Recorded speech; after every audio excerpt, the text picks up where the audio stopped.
চার দফা দাবি আদায় না হওয়া পর্যন্ত জগন্নাথ বিশ্ববিদ্যালয় কমপ্লিট শাটডাউন ঘোষণা। আজ জবিয়ান সমাবেশ, বাদ জুমা গণ অনশনের ডাক। জুমার নামাজের পর বাদ জুমা আমাদের সামনে আর কোনো গত্যন্তর নেই, আমরা গণ অনশনে বসে যাব।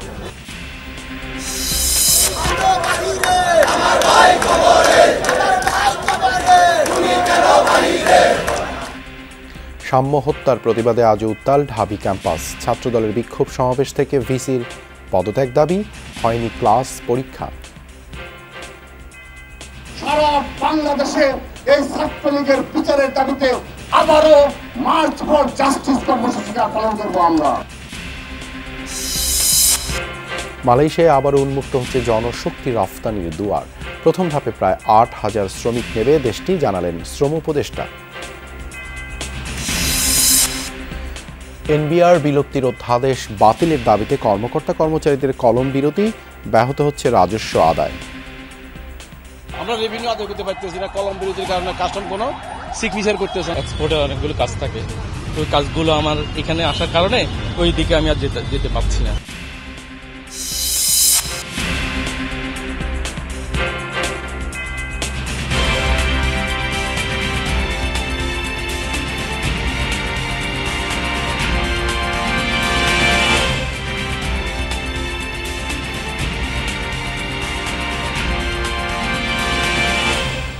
আমন্ত্রণ যমুনা নিউজে আপনাদের সঙ্গে আছি আমি দেবাশিস রঞ্জন সরকার। এতক্ষণ শিরোনাম দেখছিলেন। চার দফা দাবিতে আদায়ের নতুন কর্মসূচি ঘোষণা করেছে জগন্নাথ বিশ্ববিদ্যালয়ের শিক্ষার্থীরা। শুক্রবার জুমার নামাজের পর গণ অনশনের ঘোষণা দিয়েছেন তারা। বৃহস্পতিবার রাত 11:50 জবি ঐক্যের পক্ষ থেকে শিক্ষক সমিতির সাধারণ সম্পাদক ডক্টর রইসুদ্দিন এই ঘোষণা দেন। জানান, দাবি আদায় না হওয়া পর্যন্ত কাকরাইল মোড়েই অবস্থান করবে শিক্ষার্থীরা। এতে সকল সাবেক ও বর্তমান জবিয়ানদের অংশ নেওয়ার আহ্বান জানানো হয়েছে। শুক্রবার সকাল 10টা থেকে আন্দোলনের স্থলে শুরু হবে জবিয়ান সমাবেশ। একই সাথে শিক্ষার্থীদের যৌক্তিক দাবির আন্দোলনে পুলিশ দ্বারা শিক্ষক, শিক্ষার্থী, সাংবাদিকদের উপর হামলার ঘটনার প্রতিবাদে 14 মে জগন্নাথ বিশ্ববিদ্যালয়ে কালো দিবস পালনের ঘোষণা দেওয়া হয়। এছাড়া রাজপথে জুমার নামাজ আদায় করার কথাও জানান তিনি।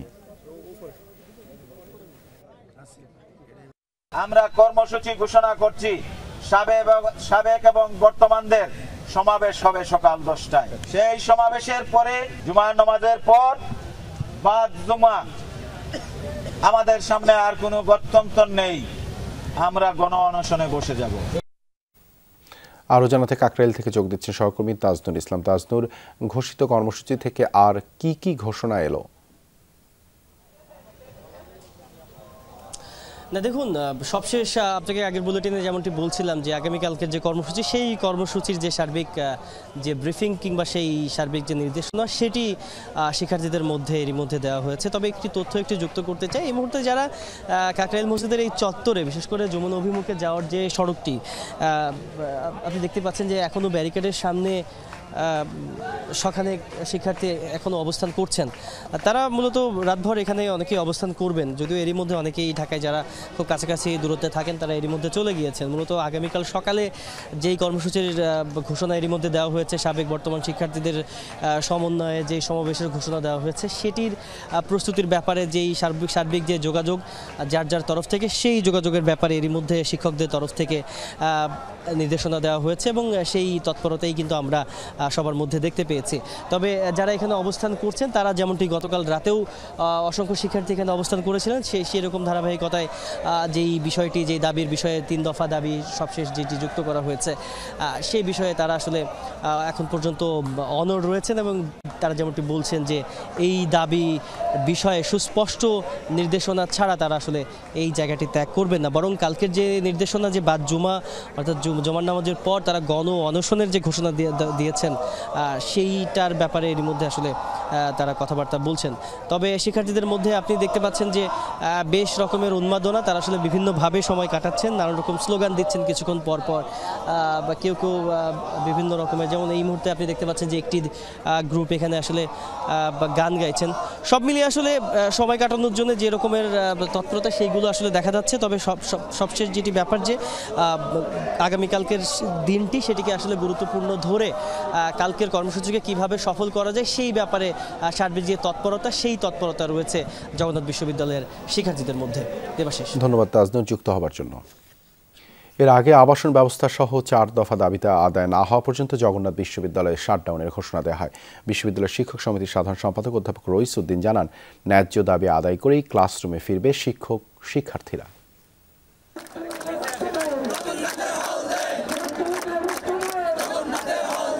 সময় বাড়ে স্লোগানের তীব্রতা। আবাসন দ্বিতীয় ক্যাম্পাসের দাবিতে এই গগনবিদারী উচ্চারণ জগন্নাথ বিশ্ববিদ্যালয়ের শিক্ষক শিক্ষার্থীদের। বুধবার রাতভর আন্দোলনের পর বৃহস্পতিবার সকালে তীব্রতা আরও বাড়তে থাকে। ক্যাম্পাস থেকে প্রায় 2 ডজন গাড়িতে চড়ে দলে দলে কাকরাইল মোড়ের আন্দোলনস্থলে আসতে থাকেন সাবেক ও বর্তমান শিক্ষক শিক্ষার্থীরা। যতক্ষণ পর্যন্ত না আমাদের 3 দফা দাবি মেনে না হয় ততক্ষণ পর্যন্ত আমরা যমুনাতে অবস্থান করব। আমরা যমুনা থেকে ছুটছি না যতক্ষণ না পর্যন্ত প্রধান উপদেষ্টা আমাদের দাবি মেনে নেবে। আমাদের মনে হচ্ছে এই রাষ্ট্র, এই সরকার আমাদের যে দাবি দেওয়া এবং জগন্নাথ বিশ্ববিদ্যালয় নিয়ে তারা মোটেও কনসার্ন না। দাবিগুলো প্রত্যেকটা ছিল যৌক্তিক, তাহলে কেন তারা আমাদের উপর আক্রমণ করলো? এই জবাব ডক্টর ইউনূস অন্তর্বর্তীকালীন সরকারের প্রত্যেকটা উপদেষ্টাকে দিতে হবে। আগের রাতে উপদেষ্টা মাহফুজ আলমের মাথায় বোতল ছুঁড়ে মারার বিষয়েও কথা বলেন শিক্ষার্থীরা। এই ঘটনা অনাকাঙ্ক্ষিত ও দুঃখজনক বলেও জানান তারা। একই সঙ্গে ছাত্র শিক্ষকদের উপর পুলিশি হামলার বিচারের দাবি তাদের। এইটা ঘটিয়েছে সে বিশ্ববিদ্যালয়ের সর্বকনিষ্ঠ ব্যাচের একজন শিক্ষার্থী ছিল। প্রথম সারিতেই সে ছিল এবং তার উপর হামলা হয়, সে ব্যথা পায়। তো পরবর্তীতে সে ক্ষোভের কারণে হয়তো এটা করেছে। সামান্য বোতল ইস্যু চলে আসলো, তারপরে এই জিনিসটা নিয়ে দেখা যাচ্ছে যে অনেক বড় বড় ব্যক্তিবর্গরাও হচ্ছে এসব নিয়ে পোস্ট করতে শুরু করেছেন, তার তীব্র প্রতিবাদ জানাচ্ছেন। আমরা যে এই 2005-06 সাল থেকে আবাসনের জন্য আন্দোলনটা চালিয়ে যাচ্ছি, তাহলে সেইটার দাম কোথায়? মাহফুজ সাহেব যখন আসলেন এখানে, তার কথাবার্তায় আমরা ওনার কাছ থেকে যে সহমর্মিতাটা প্রত্যাশা করেছিলাম যে আমরা যে আহত হয়েছি, কিন্তু সেই সহমর্মিতাটা আমরা তার বাসায় খুঁজে পাই নাই। এক পর্যায়ে বৃহস্পতিবার বিকেলে আসে ঘোষণা, দাবি আদায় না হওয়া পর্যন্ত বিশ্ববিদ্যালয়ে কমপ্লিট শাটডাউন রাখার কথা জানায় বিশ্ববিদ্যালয় শিক্ষক সমিতি। জানান, আগের 3 দফার সঙ্গে যুক্ত হয়েছে আন্দোলনে হামলাকারী আইনশৃঙ্খলা বাহিনীর সদস্যদের বিচার। যতদিন পর্যন্ত আমাদের দাবির ব্যাপারে সরকার সুস্পষ্ট ঘোষণা না দিবে, আমাদের কর্মসূচি আমরা এখানেই অবস্থান করব। আর আরেকটি কর্মসূচি, যেহেতু সকল শিক্ষক শিক্ষার্থী কর্মকর্তা কর্মচারী এখানেই আছে, তো ওই ক্যাম্পাস অটো শাটডাউন, ওই ক্যাম্পাস আর খোলার দরকার নেই। এখন পর্যন্ত সরকারের পক্ষ থেকে ইতিবাচক কোনো সাড়া পাওয়া যায়নি বলে জানান শিক্ষক সমিতির এই নেতা। ফ্যাসিবাদ মুক্ত বাংলাদেশে ফ্যাসিবাদী কোনো উচ্চারণ দ্বিতীয়বার যেন না, কারো শক্তি নেই আমাদেরকে বল প্রয়োগ করে এই জায়গা থেকে তাড়িয়ে দেয়ার। এই সরকার আমাদের আন্দোলনের সরকার। আমি সরকারের প্রতি দৃষ্টি আকর্ষণ করব, আর কাল বিলম্ব করবেন না। আপনারা আসুন, খুব দ্রুত আসুন, আমাদের যৌক্তিক দাবি মেনে নেওয়ার ঘোষণা দিন। দাবির বিষয়ে সরকার ইতিবাচক পদক্ষেপ নিলেই কেবল আন্দোলন প্রত্যাহার বা স্থগিত হবে বলছেন শিক্ষক শিক্ষার্থীরা। রিয়াজ রায়হান, যমুনা নিউজ, ঢাকা। ঢাকা বিশ্ববিদ্যালয়ের শিক্ষার্থী শাহরিয়ার আলম সাম্য হত্যার প্রতিবাদে আজ উত্তাল ক্যাম্পাস। প্রশাসনের ডাকা শোক দিবস ও ছুটির দিনে হয়নি কোনো ক্লাস পরীক্ষা। অবস্থান কর্মসূচি থেকে হত্যাকারীদের দ্রুত বিচারের দাবি জানিয়েছে ছাত্রদল। অভিযোগ, ভিসি ও প্রক্টর দায়িত্ব পালনে ব্যর্থ। এদিকে ক্যাম্পাস এলাকা নিরাপদ করতে বুধবার মধ্যরাত থেকেই বৃহস্পতিবার দুপুর নাগাদ সোহরাওয়ার্দী উদ্যান এলাকায় অবৈধ দোকানপাট উচ্ছেদ করা হয়। ঢাকা বিশ্ববিদ্যালয়ের শিক্ষার্থী ও ছাত্রদল নেতা সাম্য হত্যার প্রতিবাদে ভিসির বাসভবনের সামনে ছাত্রদলের অবস্থান কর্মসূচি। একদিকে ভাই হারানোর ব্যথা, অন্যদিকে বিচারের দাবিতে বৃষ্টি উপেক্ষা করেই ঘণ্টা 3 চলে কর্মসূচি। নেতাদের অভিযোগ, বিশ্ববিদ্যালয়ের বর্তমান প্রশাসন শিক্ষার্থীদের নিরাপত্তা দিতে ব্যর্থ, ভিসি ও প্রক্টরের পদত্যাগ দাবি তাদের। সাম্য একটা বৃহত্তর পলিটিক্যাল ছাত্র সংগঠনের নেতা বা কর্মী হয়েও সে তার জীবন নিরাপত্তা নেই, তাহলে আমাদের নিরাপত্তা কোথায়? এজন্য আমরা মনে করছি এই প্রশাসন সাধারণ শিক্ষার্থীদের নিরাপত্তা দিতে পুরোই ব্যর্থ। এর আগে একটি খুন হয়েছে, পরবর্তীতে সাম্য হত্যাকাণ্ডের মাধ্যমে আরেকটি হত্যাকাণ্ড ঘটেছে। যাদের নির্লিপ্ততার মাধ্যমে হত্যাকাণ্ডটি ঘটেছে তাদেরকে অবশ্যই এই বিশ্ববিদ্যালয়ের প্রশাসনকে পদত্যাগ করতে হবে। সংগঠনটির সভাপতি বলেন, ঢাকা বিশ্ববিদ্যালয়ে এখনো ছাত্রলীগ লুকিয়ে আছে, এখনো গণহত্যার দোষর নীল দলের শিক্ষকরাও বহাল তবিয়তে। অবিলম্বে দাবি আদায় না হলে সাম্য হত্যার প্রতিবাদ ও ছাত্রলীগের বিচার চেয়ে মার্চ ফর জাস্টিস কর্মসূচি পালন করবে ছাত্রদল। সাম্য হত্যার বিচারের দাবিতে যেভাবে আমরা রাজপথে থাকবো, যেভাবে নিরাপদ ক্যাম্পাসের দাবিতে আমরা রাজপথে থাকবো, ঠিক একইভাবে পুরো ছাত্র দলের নেতাকর্মীরা বলতে চায় খুব দ্রুততম সময়ে সারা বাংলাদেশে এই ছাত্রলীগের বিচারের দাবিতে আবারও মার্চ ফর জাস্টিস কর্মসূচি পালন করবো আমরা। শিক্ষার্থীদের হত্যাকাণ্ডের পরে সিদ্ধান্ত হয় ক্যাম্পাসের আশপাশের অবৈধ স্থাপনা ও মাদকের আখড়া উচ্ছেদে। মধ্যরাত থেকে প্রাথমিক অভিযানের পর সকাল থেকে উচ্ছেদ শুরু করে ঢাকা দক্ষিণ সিটি কর্পোরেশন। বুলডোজার ও এক্সকেভেটর দিয়ে গুড়িয়ে দেওয়া হয় উদ্যানের ভেতরে গজিয়ে ওঠা দোকানপাট। ঐতিহাসিক উদ্যান এবং এটি বিনোদনের জায়গা, জনসাধারণের জন্য উন্মুক্ত, কিন্তু মানুষ আসলে নির্বিঘ্নে চলাফেরা করতে পারে না। আমরা সেই উদ্দেশ্যে জনসাধারণ যাতে নির্বিঘ্নে চলাফেরা করতে পারে, উন্মুক্তভাবে আনন্দ চিত্তে যেন তারা এখানে ঘোরাফেরা করতে পারে বা যে উদ্দেশ্যে আসে সেটি উদযাপন করতে পারে, সেই উদ্দেশ্যে আমরা এখানে যত অবৈধ স্থাপনা আছে সবকিছু উচ্ছেদ করেছি। ছাত্রদল নেতা সাম্য হত্যার ঘটনায় বিশ্ববিদ্যালয় কর্তৃপক্ষ ঘোষিত শোক দিবস এবং ছুটি পালন করা হয় বৃহস্পতিবার। হয়নি কোনো ক্লাস বা পরীক্ষা। দুপুরে ক্যাম্পাসের বিভিন্ন ভবনে তালা ঝুলিয়ে একদিনের জন্য ধর্মঘট ঘোষণা করে সন্ত্রাসবিরোধী শিক্ষার্থীরা। মনিরুল ইসলাম, যমুনা নিউজ, ঢাকা। জুলাই গণঅভ্যুত্থানের শহীদ পরিবার এবং আহত ছাত্র জনতার কল্যাণ ও পুনর্বাসন অধ্যাদেশ 2025-এর খসড়া নীতিগত ও চূড়ান্ত অনুমোদন দিয়েছে উপদেষ্টা পরিষদ। সেই সঙ্গে চূড়ান্ত অনুমোদন মিলেছে জাতীয় মুক্তিযোদ্ধা কাউন্সিল, জামুকের সংশোধিত অধ্যাদেশের খসড়াও। বৃহস্পতিবার দুপুরে উপদেষ্টা পরিষদের বৈঠকে এসব সিদ্ধান্ত হয়। প্রধান উপদেষ্টার তেজগাঁও কার্যালয়ে অনুষ্ঠিত হয় উপদেষ্টা পরিষদের 28তম বৈঠক। বৈঠকে সভাপতিত্ব করেন অন্তর্বর্তী সরকারের প্রধান উপদেষ্টা ডক্টর মোহাম্মদ ইউনূস। বৈঠকে জাতীয় মুক্তিযোদ্ধা কাউন্সিল সংশোধন অধ্যাদেশ এর চূড়ান্ত অনুমোদন দিয়েছে উপদেষ্টা পরিষদ।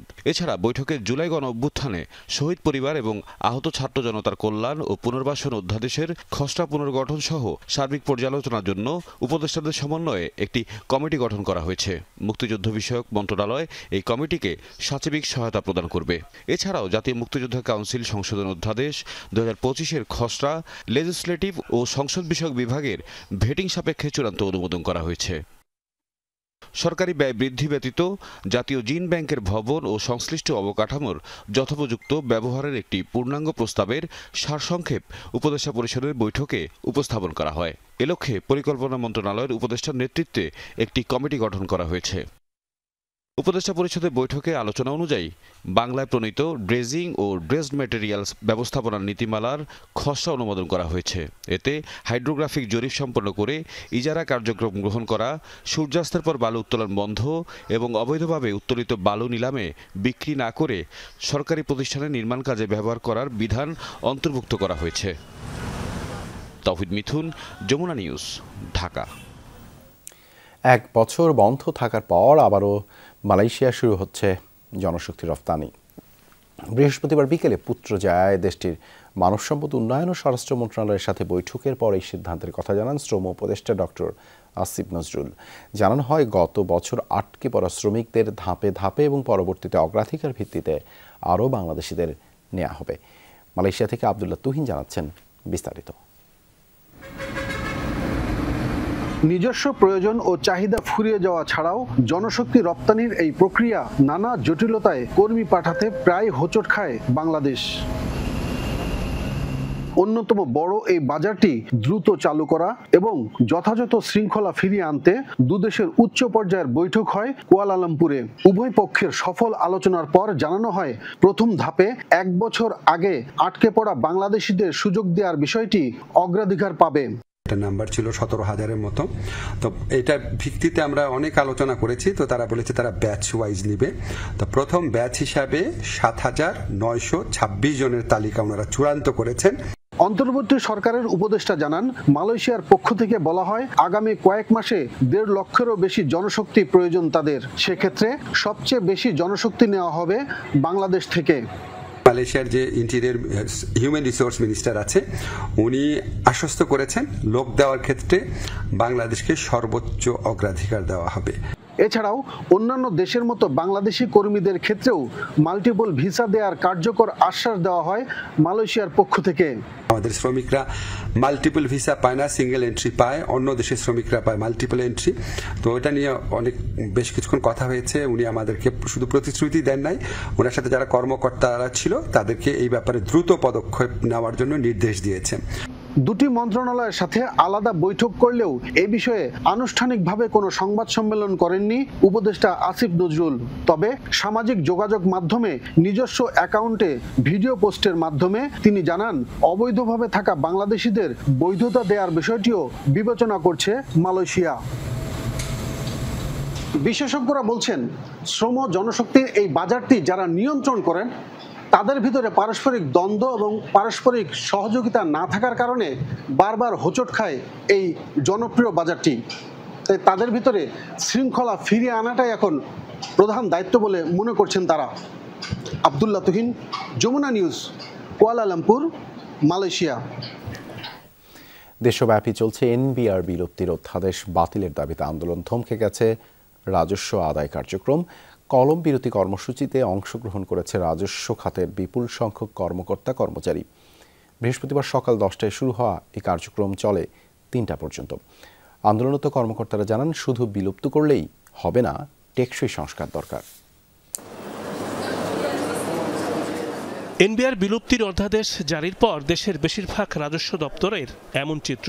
থমকে গেছে অফিসিয়াল ও রাজস্ব আদায় কার্যক্রম। প্রথম দিন 3 ঘন্টার জন্য ঘোষণা করা হয় কলম বিরতির কর্মসূচি। তবে বৃহস্পতিবার বেড়ে দাঁড়ায় 5 ঘন্টায়।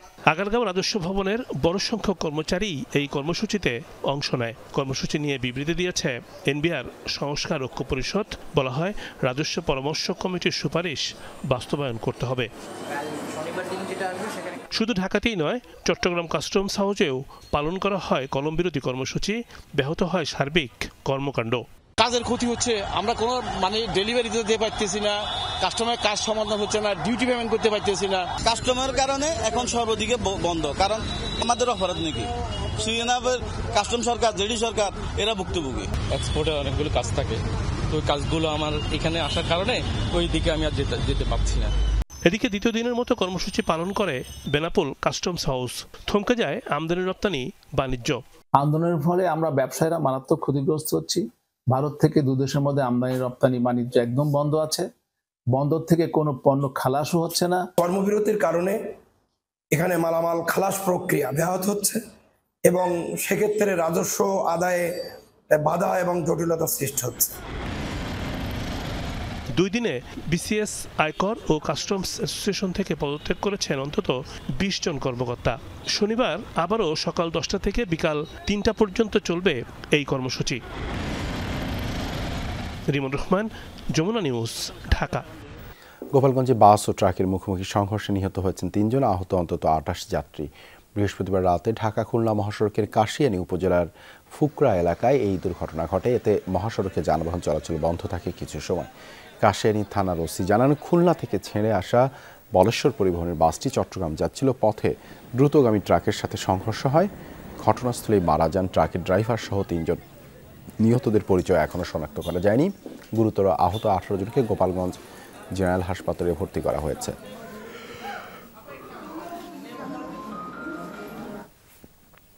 পাবনায় বিএনপি আর জামায়াত ইসলামী কর্মীদের মধ্যে সংঘর্ষের পর কার্যালয়ে ভাঙচুর করা হয়েছে। বৃহস্পতিবার সন্ধ্যা পর্যন্ত আটঘরিয়ার দফায় দফায় এই সংঘর্ষ হয়। স্থানীয়রা জানান, দেবোত্তর ডিগ্রি অনার্স কলেজের ম্যানেজিং কমিটির অভিভাবক সদস্য নির্বাচনের জন্য কলেজ থেকে তফসিল ঘোষণা করা হয়। দুপুরে মনোনয়নপত্র উত্তোলন নিয়ে বিএনপি ও জামায়াতের নেতাকর্মীদের মধ্যে এই নিয়ে কথা কাটাকাটি ও ধস্তাধস্তি হয়। খবর পেয়ে উপজেলার বিভিন্ন স্থান থেকে জামাত ও শিবিরের কর্মীরা জড়ো হয়ে বিএনপি কার্যালয়ের হামলা ও ভাঙচুর করে। পরে বিএনপি নেতাকর্মীরা বিক্ষোভ মিছিল বের করে বাজার প্রদক্ষিণের পর উপজেলা জামায়াতে ইসলামী কার্যালয়ে ভাঙচুর চালায়। এ সময় উভয় পক্ষের মধ্যে পাল্টা ধাওয়া ও সংঘর্ষ হলে 5 জন আহত হয়।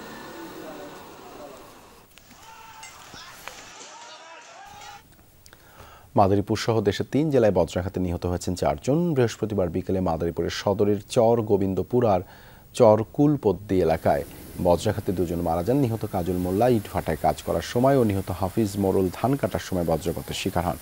জেলা জুড়ে বিকেল থেকে টানা 2 ঘন্টার ঝড় বৃষ্টিতে কয়েক স্থানে গাছ উপড়ে পড়েছে। এছাড়া বিদ্যুৎ বিচ্ছিন্ন হয়ে পড়েছে কয়েকটি এলাকা। এদিকে মেহেরপুরের গাংনীতে ধান কুড়ানোর সময় বজ্রপাতে নিহত হয়েছেন এক নারী। কুষ্টিয়ার মিরপুরেও তামাক খেতে কাজ করার সময় বজ্রের আঘাতে এক কলেজ শিক্ষার্থী নিহত হন। গাইবান্ধায় ঘরের চাল মেরামতের সময় বিদ্যুৎস্পৃষ্ট হয়ে চাচা ভাতিজা সহ 3 জন নিহত হয়েছেন। বৃহস্পতিবার দুপুরে সাঘাটা উপজেলার পশ্চিম কামালের পাড়া গ্রামে এই ঘটনা ঘটে। নিহতরা হলেন মিলন মিয়া, তার চাচা আফজাল মিয়া ও প্রতিবেশী মোশাররফ হোসেন। স্থানীয়রা জানান, মিলন মিয়ার বাড়ির ঘরের চাল মেরামতের কাজ চলছিল। হঠাৎ বিদ্যুতের তারে জড়িয়ে যান মিলন। বাঁচাতে গেলে মোশাররফ ও আফজালও বিদ্যুৎস্পৃষ্ট হন। হাসপাতালে নেওয়া হলে চিকিৎসক 3 জনকেই মৃত ঘোষণা করেন। এই ছিল যমুনা নিউজে। এতক্ষণ সাথে থাকার জন্য ধন্যবাদ সবাইকে।